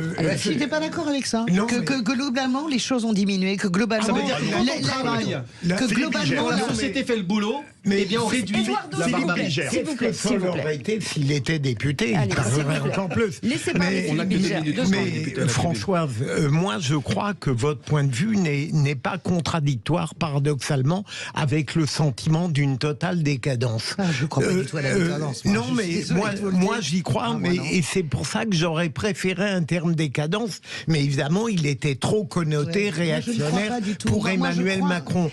Tout de même, Françoise, il me semble on peut accepter l'idée qu'il y avait ponctuellement des incommodités, des tragédies hier, mais qu'aujourd'hui elles sont devenues un système. Moi, je ne suis pas d'accord avec vous. Je pense qu'il y a un focus très profond sur les faits divers et qui sont tous tragiques. Mais je pense que si on faisait le même focus sur tout ce qui se déroule de bien, il y a des actions extraordinaires dans ce pays. Vous comprenez? On ne fait jamais un signe égal entre les deux. Moi, je n'ai pas envie de ce discours parce qu'il n'existe pas. La France n'est pas un pays en décadence. François, là où tu as raison, c'est qu'il y a des gens formidables qui font des choses formidables en France, et tant mieux. Et les policiers, force est de constater qu'on n'a jamais eu autant de crimes crapuleux. Mais c'est pas vrai, les statistiques disent pas ça. On a des mamies qui, parce qu'elles sont juives, se font massacrer dans leurs appartements, etc. Vieux comme le monde. On voit, mais c'est vieux comme le monde. L'antisémitisme. En tout cas, du haut de mes 44 ans, ayant suivi l'actualité depuis l'âge de mes 16 ans. Ça te dit rien il y a 15 ans? Eh ben oui, le clan des... Là, on est dans les mais c'est pas fini. Et malheureusement, notre société est trop permissive. Et c'est plutôt quelqu'un raisonnable, voilà, plutôt au centre, qui te dit ça. Notre société est trop permissive. Et quand notre société est trop permissive et qu'elle a plus de règles, règle, on laisse quelque part le champ à des tas de tarés qui nous adressent des messages barbares. 10 secondes, Eduardo. Je ne crois pas à la décadence telle que les idéologues réactionnaires nous la vantent, Zemmour et Renaud Camus. Je crois en revanche à un risque de dépendance pour la France et pour l'Europe vis-à-vis de forces politiques de pays qui, eux, sont autoritaires et qui n'auraient pas de régime démocratique. Je crois qu'il faut, d'où l'idée d'autonomie stratégique pour notre indépendance alimentaire, énergétique, sécuritaire, industrielle, commerciale. Je crois que c'est la dépendance dont nous devons aujourd'hui avoir peur. Merci beaucoup Eduardo Riancipel d'avoir été avec nous, ancien député, porte-parole de Territoire de Progrès et maître de conférence à Sciences Po. J'ai l'impression d'avoir couru 1 heure tellement. C'était bien, non mais c'était bien. On a fait la sociologie. Allez, à tout de suite. Les vraies voix Sud Radio, 17h-20h, Philippe David, Cécile de Ménibus. Les amis, c'est la dernière ligne droite. Les enfants, c'est la dernière ligne droite. 0826 300 300 pour réagir, bien entendu. Bah oui, aussi, nous aussi, on est tristes. Ces débats. Vous savez le dire, Cécile, aussi le numéro de téléphone. Oui, je le dis bien. Ouais, je le dis. Mais Philippe le dit mieux que moi. 0826 300 300. Il est trop tard, Philippe. Fallait le faire avant. Romina est avec nous. Romina, vous vouliez réagir. Pardon, Romina, mais c'était tellement spectaculaire et passionné. Je me suis dit, on va lui laisser un petit temps à elle seule. Romina, vous vouliez réagir? C'est gentil. Oui, j'ai réagi. J'ai bien écouté tout ce qui s'est dit. Et c'est vrai que ce terme de décivilisation, chez moi, ça renforce un sentiment d'insécurité. À l'heure où mes grands-parents ont vécu quand même dans leur chair la Seconde Guerre mondiale, entendre parler de nazisme par Poutine, le détourner, ce terme, entendre parler de grand remplacement, moi, ça me rappelle l'antisémitisme. J'ai bien peur qu'il y ait un retour de la xénophobie avec tout ça. Alors, j'ose espérer que M. Macron a souhaité parler à l'électorat de Marine Le Pen. Il y a quand même une montée des extrêmes en Europe, un climat de violence générale, que ce soit envers les soignants, les policiers, les élus. Il y a une expression de rejet de la politique actuelle par l'atteinte faite aux élus. Et puis, voilà. Donc, je veux dire à M. Macron, j'espère que vous avez voulu reprendre le terme pour le défaire du sens qu'on a voulu lui faire porter. Voilà. C'est un bon témoignage. Oui. Merci beaucoup, Romina. C'est excellent, bien sûr, c'est ça. Donc, elle dit. Et de rajouter également, si je peux, si vous me le permettez, que le poète Gilles Vigneault disait que la violence, c'est un manque de vocabulaire. Oui, c'est vrai. Ça, c'est vrai. La violence, c'est l'insulte. C'est intéressant ce que dit Romina, parce qu'elle dit finalement utiliser ce terme. Elle, comme beaucoup de Français, elle a parfaitement compris la stratégie politique de l'utilisation de ce terme. C'est pour ramener les électeurs du Rassemblement national. Mais surtout, elle dit ça m'insécurise. C'est intéressant d'entendre que finalement, ce mot fait peur et inquiète beaucoup de gens. Oui, absolument. Non, moi c'est plutôt rassurant quand le président de la République est dans la vraie vie des gens et n'est pas dans le déni et décrit ce qu'un certain nombre de Français sentent et ressentent au plus profond. Surtout quand il ne gouverne pas depuis 6 ans. Je pense qu'il gouverne et bien ou moins bien, ça sera selon les appréciations de chacun, mais en tout cas là pour une fois, il dit ce qu'un certain nombre de Français pensent tout bas. Philippe Bilger, le mot de la fin. Je trouve paradoxal qu'il ait usé de ce terme au sujet d'une tragédie, mais qui n'a rien de comparable avec ce que vit la France tous les jours. En tout cas, merci les amis. C'était encore deux bons débats bien nourris et vraiment très intéressants. Merci beaucoup Romina d'avoir été notre vraie voix et merci pour vos jolis témoignages et votre expertise aussi sur ces sujets du jour. Merci Philippe Bilger, merci beaucoup Françoise Degois. Et merci beaucoup Sébastien. Si tu m'entends. Ménard. C'est horrible, t'as été comparé à une gauchiste cet Mazaza, on t'a prise pour une gauchiste, c'est horrible. Je te demande pardon au nom de Cécile de Ménibus. Et Elisabeth, tout mon soutien. Et vous restez avec nous, on fait une petite pause avec Philippe David et dans un instant on revient sur l'automobile. Vous savez que il y a une concertation sur les ZFE, les zones à faible émission, et on va en parler dans un instant parce que finalement ils vont peut-être reculer sur ce dossier et on reviendra avec pas mal d'acteurs de l'automobile dans un instant. À tout de suite.